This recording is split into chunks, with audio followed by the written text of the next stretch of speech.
नमस्कार प्रेक्षकांनो, लक्ष्मीच्या पावलांनी च्या पुढील भागामध्ये आता आपल्याला असं पाहायला मिळतं की आता कला विचार करत असते, तर कला विचार करत असताना म्हणते की हे थोडक्यात निभावलं चांदेकर, जर कधी जास्त झालं असतं तर तुझ्या जीवावर बेतलं असतं आणि तुला काही झालं असतं तर एकामागोमाग हे असं घडतं आहे, चांदेकरच्या जीवाला धोका आहे असं तिच्या डोक्यात विचार येत असतात। ती खूप टेन्शन मध्ये आलेली असते। तर आता घरामध्ये पोलीस आलेले असतात, ते राहुलला पकडतात आणि ते सगळ्यांसमोर हॉलमध्ये बाहेर आणतात। तर सगळे शॉक होतात की पोलिसांनी राहुलला का धरले। पोलीस आता म्हणतात की साहेब हाच आहे तो, याने सगळं काही घडवून आणलं आहे आणि यानेच केलं आहे ते।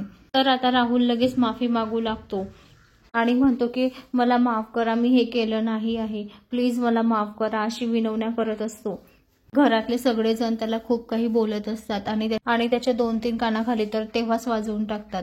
राहुल आता विनवण्या करत असतो आबांकडे, पण पोलीस काही ऐकत नाही। पोलीस आता राहुलला जबरदस्ती घेऊन जातात आणि अद्वैतलाही कळतं की हे सगळं राहुलने केलेलं आहे, म्हणून त्याला पोलीस आता जबरदस्ती घेऊन जातात। पण राहुल ऐकायलाच तयार नाही। राहुल म्हणतो आबा मला माफ करा ना, मी आता याच्या पुढे करणार नाही, असं विनवण्या करत असतो। पण पोलीस त्यांना काही थांबवत नाही, पोलीस त्याला जबरदस्ती घेऊन जातात।